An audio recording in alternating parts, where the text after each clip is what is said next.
우리 딸 오늘은 집을 사는 방법에 대해서 이야기를 해주려고 그래. 집을 산다는 건 참 의미가 있는 일인데 너가 벌써 그 단계까지 온 거라고 생각하니까 기분이 좋다. 우선 집을 사는 방법은 크게 세 가지가 있어.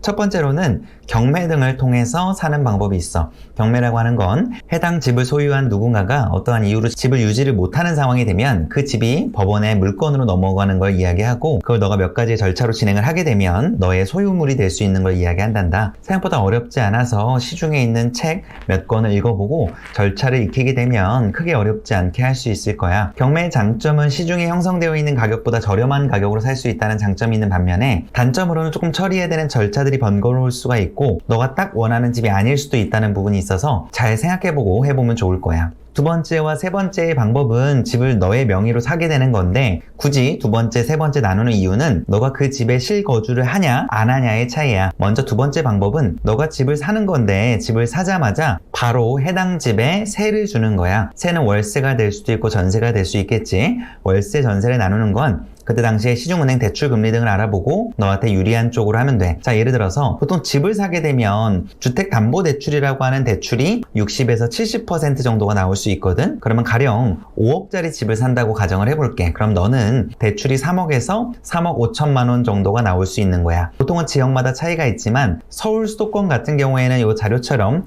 매매 가격 대비했을 때 전세 가격이 60에서 70% 정도로 형성이 돼. 그러면 너는 5억짜리 집을 사는데 최대 3억 5천 정도의 대출을 일으킬 수가 있고 전세금으로 최대 3억 정도를 받을 수가 있으니까 너의 돈 한 푼 없이도 주택담보대출과 전세금을 통해서 나머지 잔금을 처리할 수 있기에 집을 쉽게 살 수 있겠지. 다만 여기서 세금 등을 고려해야 돼. 인터넷에 부동산 취등록세 계산기라고 검색하면 나올 텐데, 가령 5억짜리 집을 산다고 가정해보면 평수에 따라서 조금은 다르지만 550만 원에서 650만 원 정도의 취등록세라는 게 발생을 해. 집값이 높아질수록 금액은 확 뛰어가니까 참고하고, 그러면 너는 취등록세 정도와 계약금 정도만 있어도 너 집이 마련이 가능하겠지? 생각보다 집 장만하는 게 쉽지? 다만 여기서 단점은 너가 해당 집에 사는 게 아니기 때문에 너가 별도의 거주할 공간이 있어야 된다는 점과, 해당 집의 주인이 너이기 때문에 해당 집에서 발생하는 보수라든지 수리 등의 문제를 너가 도움을 줘서 처리를 해줘야 된다는 부분이야. 이 부분 등을 미리 가성비 있게 할 수 있는 전문가 정도를 알아두면 도움이 되겠지. 집수리 전문가들. 그리고 만약에 집값이 계속 상승하면 큰 문제가 없겠지만, 집값이 만약에 지속적으로 하락하는 시기가 온다라고 하면 전세금도 떨어지기 때문에, 만약에 전세금이 떨어졌을 경우에 너가 그 집에 돈을 치러야 되는 여유자금이 더 있어야 되기 때문에 이 여유자금은 어느 정도 확보해 두어야 된다는 부분이 있어. 그리고 한 세입자가 오래 살면 다행이지만 오래 안 살면 2년에 한 번 정도씩은 세입자를 또 구해야 되는 부분이 있기 때문에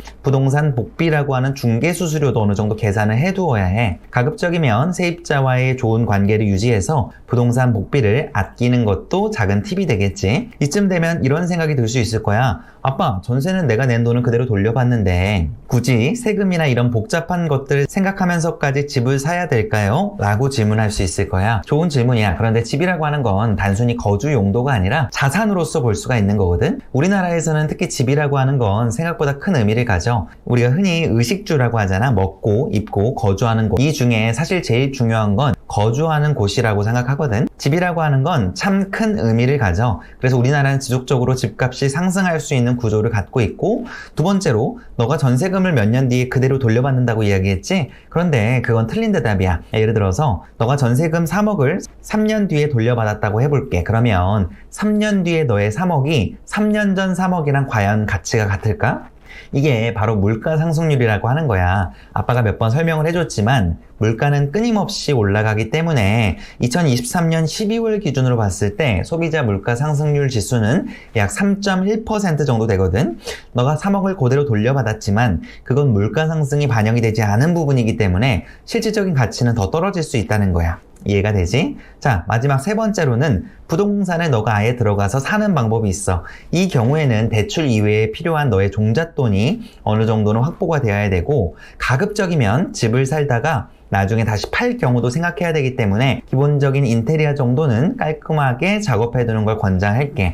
여기서 주의할 것은 뭐냐면, 너가 너무 무리하게 대출을 땡겨서 집을 살 경우에는 혹시나 대출금을 못 갚거나 연체가 지속되거나 하게 되면 아까 1번에서 이야기한 경매 물건이 너 물건이 될 수도 있다는 부분이야. 그래서 어느 정도 지속적으로 잘 낼 수 있는 정도의 적정선을 설정하는 게 매우 중요해. 어느 정도 이해가 됐지? 자, 우리 다 정리를 해보면 집을 사는 방법은 크게 세 가지. 경매를 통한 방법, 세 안고 매매를 하는 방법, 세 번째 실거주를 해서 매매를 하는 방법 등이 있는데 너한테 맞는 방법으로 해주면 되는 거고 너무 무리하지 않는 선에서 좋은 집으로 고르는 게 매우 중요해. 마지막으로 하나 정도의 더 팁을 주자고 하면 가급적이면 너가 집을 사고자 하는 지역이 개발 호재 등이 있는 지역인지를 알아보는 게 중요해. 사실 집을 사기 전에는 임장이라고 해서 해당 집 근처나 집을 둘러보는 행위를 하게 되는데 임장까지는 아니어도 해당 집 주변에 어떠한 개발 호재 등이 있는지 그리고 특정 아파트라고 하면 그 아파트의 편의시설이나 실제 거주하는 사람들의 평가 등은 어떤지 등을 체크해 보는 게 매우 중요해. 직방 같은 부동산 어플 등을 들어가 보면 실제 해당 집에 거주하는 사람들의 평가 등을 볼 수 있을 거야. 그런 부분들을 미리 살펴보고 거래하길 바라고 지역을 정하고 고를 때는 주택보다는 빌라보다는 아파트 등을 선택하도록 하고 아파트를 고를 때는 가급적이면 대단지 아파트 위주로 선택하도록 해. 이유는 집값의 상승적인 부분들을 봤을 때 일반적인 나홀로 아파트, 집이 한 동만 있거나 소단지인 아파트보다 대단지인 아파트들이 훨씬 더 잠재 성장성이 높고 입주민들이 많다 보면 어찌되었건 서로의 힘을 모아서 어떠한 액션을 해볼 수가 있거든. 대단지 기준은 다 다르지만 보통 500세대 이상 사는 거를 대단지라고 이야기해 볼 수 있을 거야. 참고해서 좋은 집을 선택하길 바란다. 사랑한다 우리 딸.